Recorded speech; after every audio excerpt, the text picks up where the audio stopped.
The deep web is one of the most fascinating things in the world, not because it makes everyone happy, but because it allows people to be their true selves. You can express your own opinions, buy what you want, and be who you want to be. On the deep web, you have complete freedom. It has always intrigued me. At the time of this story, I was in college. Many people at my school were on the deep web, it was almost a trend. With more and more people accessing it, I felt safer trying it myself. However, I had heard and read many horror stories about the deep web, stories about being hacked and tracked if you stumbled onto dangerous websites. People said hackers on the deep web could even find your home address. These stories were the main reason I avoided it, but seeing so many of my college friends access it regularly, I decided to give it a shot. I asked a friend to help me set up the necessary software. We opened our laptops and began. He told me we would use Tor, software that allows you to access the deep web.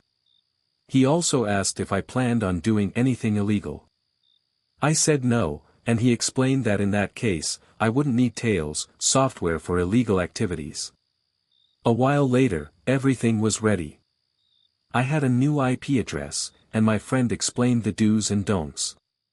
He especially emphasized that if I accessed any hidden wikis, I should enable safe mode to avoid seeing things I shouldn't. After about 2 weeks of using the deep web, I felt like a pro. I had visited various websites, met great people, made new friends, and even bought some drugs. I became complacent and ready to delve deeper. I disabled safe mode on the hidden wiki and started exploring new links. I had to wait a while, Tor was slow, and many links were expired.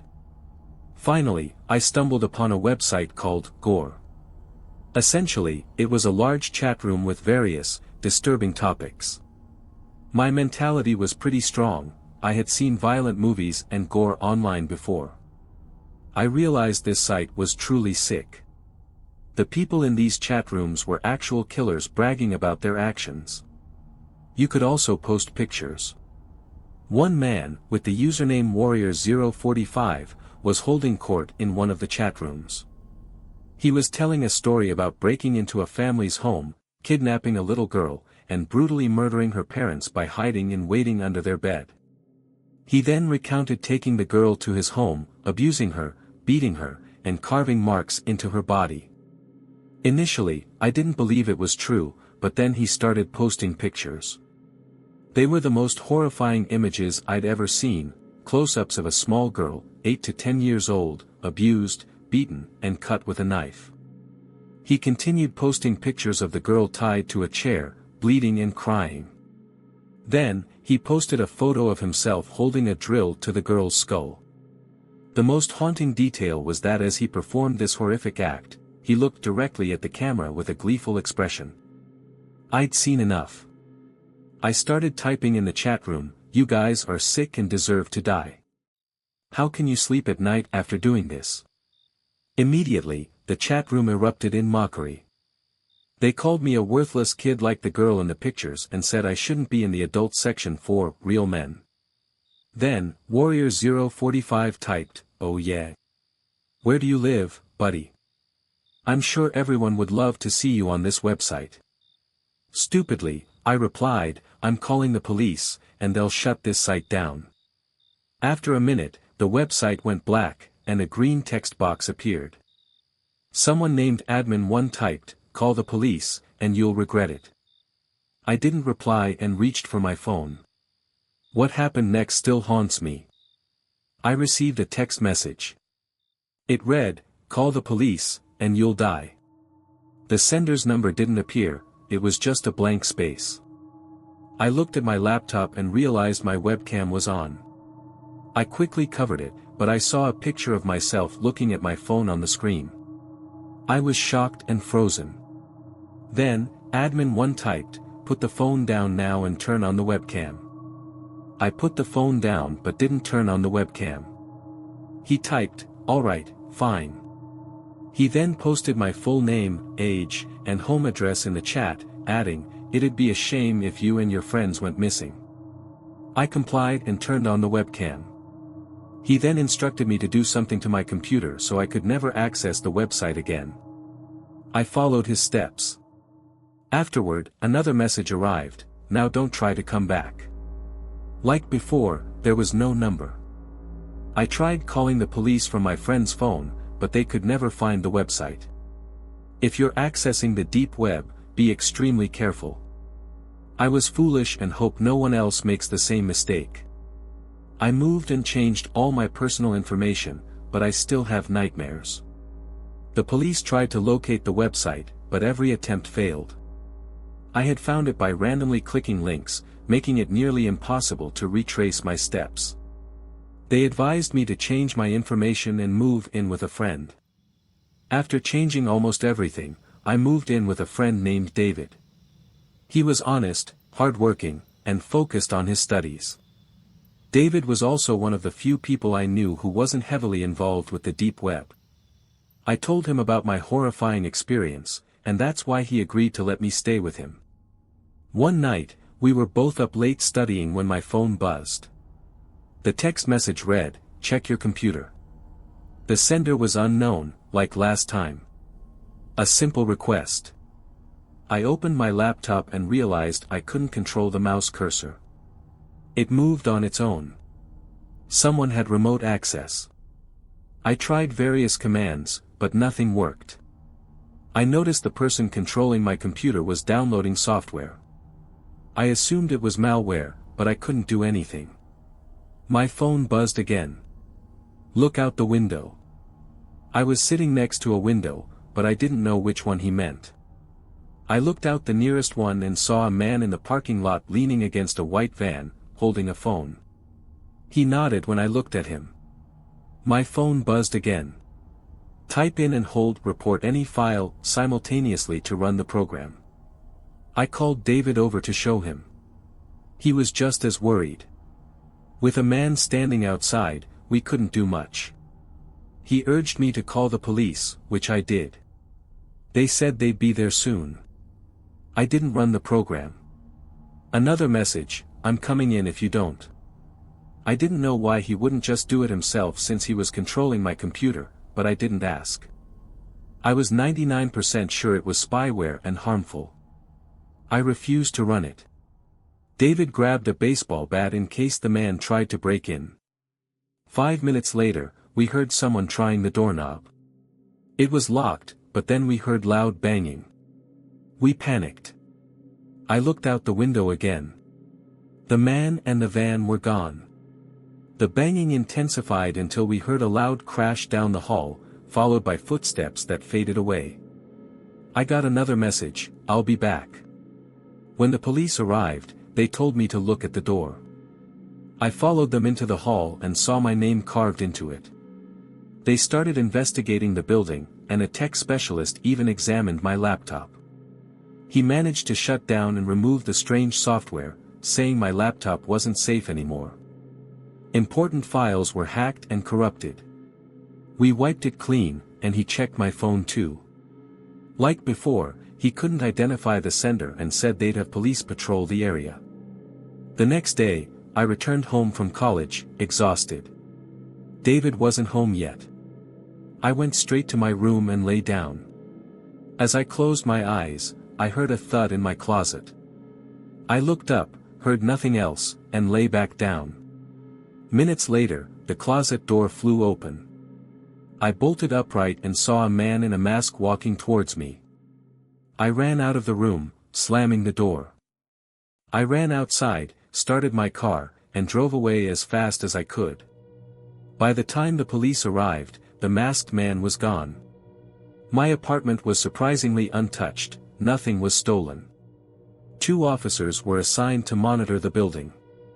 I opened my laptop and saw the desktop background had changed. It had been a picture of a green field, but now it was a horrific image of the masked man holding a knife to a child's eye in a small, wooden house. I also realized all my software was gone, and the strange program was back on my desktop. I clicked it. It was already installed, and like before, it opened a live stream. I couldn't exit. On the screen, a boy, around 13 or 14, was sitting at his computer. I quickly realized I was watching him through his webcam, and he was unaware. A chat box appeared in the top right corner. Someone typed, "Welcome to the live stream. We're glad you're here. Thanks for being here, I guess." My eyes widened in disbelief. My name was there, and they thanked me for joining the stream. As I continued watching, the door behind the poor boy slowly opened, and a man walked out carrying a toolbox. He slowly set it down and pulled out a roll of duct tape. He went behind the boy, taped his mouth shut, and restrained him. The boy was terrified. He tried to scream, but couldn't. I could hear struggling, so I assumed he was home alone. I tried to exit the software, but couldn't. I saw the man pull out a screwdriver and stab it into the boy's chest. Blood poured out, and the boy shrieked. I could see tears streaming down his face as the sick man stabbed him repeatedly. He then pulled it out, grabbed a hammer, and smashed it onto the boy's hand until it was a bloody, mangled mess. The boy tried to escape, but the restraints held him fast. I noticed the viewers in the chat were cheering the man on, requesting more violent acts. The man pulled some sort of electric saw to the boy's face and turned it on. The boy screamed in agony as the saw went across his eye. Blood splattered everywhere, including the camera. I started crying, feeling helpless. The man then reached for the screwdriver and gouged out the boy's eye. He then grabbed a large knife and slit the boy's throat, throwing his body to the ground. I felt nauseous and vomited.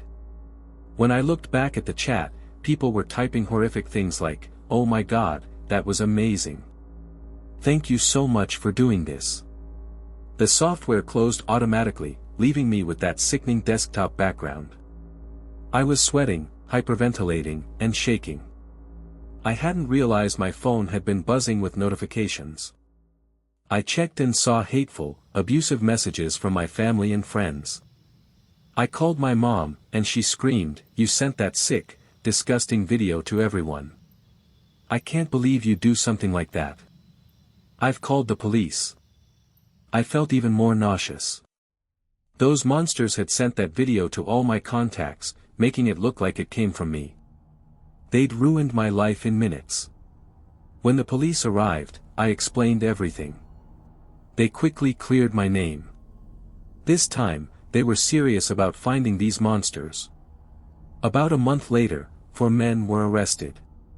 One was Warrior 045, another was Admin 1, and the other 2 were their accomplices. The website was found and shut down. I got a new laptop and phone. I haven't received any strange messages or heard anything unusual since then. They were caught, and I haven't heard anything about them since. It's good to know those sickos are in prison or maybe even dead, but what scares and disgusts me most is that the people watching that live stream, the ones who were there for the satisfaction, are still out there. And there are probably many more Warrior 045s around the world.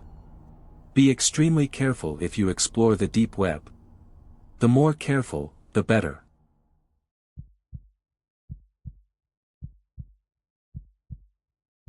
It all started on a humid summer night, the kind where the air feels heavy, and the silence outside hums louder than usual. I was alone in my room, headphones in, scrolling through YouTube. I stumbled upon a tutorial titled, "How to Access the Dark Web Using Your Phone." The thumbnail showed an ominous black screen with red text. I clicked it. At the time, I didn't think much of it. I was just another curious teenager, more interested in chasing thrills than considering consequences. Everyone had heard stories about the dark web, illegal markets, secret societies, and things darker than you could imagine. But I thought, how bad could it be? The tutorial was simple. The narrator explained step by step how to install a specialized browser, find reputable link directories, and, of course, take precautions. I taped over my phone's camera, as instructed, and locked my bedroom door, laughing at my own paranoia. The first few links I visited were nothing special: forums, chatrooms, and strange marketplaces. Most of them were mundane, albeit shady. People sold counterfeit IDs, illegal substances, and stolen credit card details. It was like peeking into a criminal flea market. Then I found a confession site. Its name was innocuous enough, but the description promised true anonymity for the unfiltered human experience. Intrigued, I clicked the link. At first, it was just text, rows of confessions scrolling endlessly. They started tame enough, people admitting to petty theft or cheating on their partners. But as I scrolled, the tone shifted. I killed my neighbor's dog because it barked too much. I'm watching my roommate sleep. She doesn't know I installed cameras in her room. I poisoned my wife last year. No one suspects a thing. The posts became darker, more graphic. I felt sick reading them, my stomach tightening with every new confession. These weren't just stories, they felt real. I could feel the depravity seeping through the screen. I wanted to leave the site, but my morbid curiosity kept me scrolling. I don't know how long I stayed there, but eventually, I closed the tab and took a deep breath. My room felt suffocating, the air too thick. But I wasn't done. The next link I opened made my skin crawl. It was a marketplace, except instead of selling drugs or fake passports, it dealt in people. There were listings for services I couldn't bring myself to read. My throat tightened as I scrolled further, the descriptions growing more grotesque. I slammed my phone down, breathing heavily. I wanted to puke, to erase everything I'd seen. My hands trembled as I exited the browser and deleted the app. I told myself it was over. I'd seen enough. The next few days were a blur. I felt uneasy, paranoid. Every shadow seemed darker, every sound sharper. But I tried to shake it off. By the fourth day, things felt normal again. Then I got the text. My phone buzzed while I was lying in bed, scrolling through Instagram. It was from an unknown international number. "Why are you ignoring me?" I froze. My first thought was that it was spam, but something about it felt wrong. I didn't respond. Instead, I blocked the number and tried to forget about it. The following night, my phone buzzed again. Same number. "You can't ignore me. I'm still here." My chest tightened, and my heart pounded in my ears. I blocked the number again, my hands shaking. I told my friends about it the next day. They laughed it off, saying it was probably some troll or scammer. But one friend, Sam, went pale. "This happened to me last year," he said quietly. "After I went on the dark web." "What do you mean?" I asked, my voice barely above a whisper. He leaned closer. "I got texts, too. Then calls. They knew my name. My address." "What did you do?" "I changed my number. It stopped after that." The texts didn't stop for me. A new number messaged me the next night. "Why did you block me? You can't get away." My hands went clammy as I stared at the screen. It felt like the walls were closing in. I blocked the number again and deleted WhatsApp, thinking that would solve it. But a week later, another text came through. "I'm still watching." I didn't open it. I didn't dare. Instead, I deactivated all my social media accounts, turned off my phone, and spent the night staring at my bedroom door, every creak and groan of the house making me jump. For weeks, nothing happened. I started to believe it was over. Maybe they'd lost interest, or maybe I'd been imagining things. Life returned to normal, almost. Then one night, I was home alone. My parents were out of town, and I had the house to myself. I was watching TV in the living room when I heard it. A faint knock at the front door. I froze. It was almost midnight. No one should have been there. The knock came again, louder this time. I tiptoed to the window, peeking through the blinds. The porch light was on, but no one was there. My phone buzzed. I didn't want to look, but I couldn't help myself. "Why won't you let me in?" My blood ran cold. My hands trembled as I turned off my phone and backed away from the window. The house felt too big, too quiet. Every shadow seemed alive, every sound amplified. The knocking stopped. But then I heard footsteps. Slow, deliberate, moving around the side of the house. I locked myself in my bedroom, clutching a kitchen knife, and waited. Hours passed, but no one came. When morning finally broke, I stepped outside. There was nothing, no footprints, no signs of anyone. But on the porch, etched into the wood, was a single word. Soon. I never went back to the dark web after that. I don't use WhatsApp anymore, and I've changed my number 3 times. But sometimes, late at night, I still hear knocking. And I still wonder, who, or what, was watching me.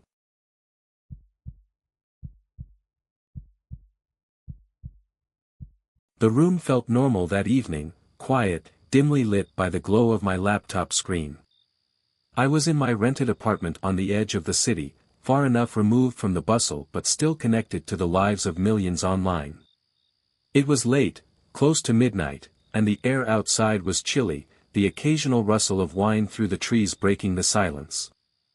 I'd been digging into things out of curiosity, dark forums, odd websites, and whispered legends of the dark web. I was never the type to shy away from forbidden curiosity. My friends always teased me about my explorative nature, always searching, always clicking into the unknown. Tonight felt no different. I booted up a VPN, installed Tor, and began scrolling through pages I wasn't supposed to know about. There were forums, empty discussions, anonymous sellers, people talking in riddles about odd transactions and strange occurrences. But one link caught my eye. A thread titled "Watcher's Den" stood out among the clutter. The text was cryptic but enticing. "We observe. We know. Come join us, see for yourself." I hesitated, fingers hovering over my keyboard. It could have been another forum, a hoax, a prank, but something about it called to me. Curiosity, I reasoned, had always led me to interesting discoveries. I clicked the link. The dark web page loaded slowly. There were no flashy graphics, just rows of text in an eerie green font against a pitch-black background. People were typing in threads, cryptic messages with subjects like, "We've always been here," and "Every glance is a window." I scrolled further down and found a small text input bar. One particular phrase jumped into my mind. Feeling emboldened by my skepticism, I typed, "Prove it." I waited. The message lingered on the screen for a moment. I stared at the blinking cursor, half expecting some response from some faceless user. My heartbeat felt steady at first, but a strange sensation of unease prickled the edges of my thoughts. Suddenly, my phone buzzed on my desk. I froze, startled. My hand hesitated midair, hovering above my keyboard. I picked up my phone, curious and a little annoyed. The email was there, waiting for me. The subject sent a cold shiver through my chest. "Look behind you." I froze again. My hands went clammy. I stared at the email, heart pounding. Surely it was a prank, an automated spam or joke from some forum participant messing with me. I glanced at my empty room, scanning it with suspicion. There was nothing there, no movement, no sound other than the occasional hum of my laptop. But I couldn't shake the sensation. I clicked the email open. The words seemed harmless enough, until I read the first few lines. "We see you. We've always seen you. Look behind you." My blood froze. I glanced quickly at the hallway leading out of my room, half expecting to see a shadow or movement. But the apartment remained empty, save for my own reflection in the dark windowpane. I laughed nervously, trying to shake it off. My thoughts, it was probably just some creepy prank from an odd website. I'd overthought it. I closed the email and shut the browser. My fingers felt cold against the keys. I promised myself it was nothing, a prank by some bored dark web user trying to mess with people. Then, as I began scrolling through Instagram to calm myself, my phone buzzed again. This time, it wasn't a spam message. I glanced down at my screen and froze. A new follower request had appeared. I stared at the username, observer_e. I clicked on it out of sheer curiosity, the nerves in my stomach gnawing at me. The profile picture sent the air rushing out of my lungs. It was my window. My actual window. The view was eerily real, my room, the desk where I'd been sitting moments before, my bookshelf, my laptop. It was a live feed. I stumbled backward, my heart racing. Panic began to claw its way into my thoughts. I stared at the image, the clarity of it impossible to ignore. How was this happening? How could someone have a live feed of me, of my life, my space, my movements? Before I could collect my thoughts, I moved toward the window. I threw my hands toward the blinds, scrambling to close them. But as I reached the window, my phone buzzed again. I could feel my hands trembling. I froze, partway through pulling the blinds down. I stared at my phone. The message was there. Too late, Ethan. We're always watching. The words felt cold, sharp, and real. I stared at my phone, my breath coming in quick, shallow gasps. The room felt much colder now, the air thin and brittle. I could feel my knees buckling as I pressed my hand to the window pane. I closed the blinds quickly and stumbled back, my body shaking. My head felt dizzy. I tried to tell myself it was all a hoax, some elaborate, twisted joke. But fear was a tenacious thing. My fingers moved instinctively. I grabbed my phone again, trying to block the username.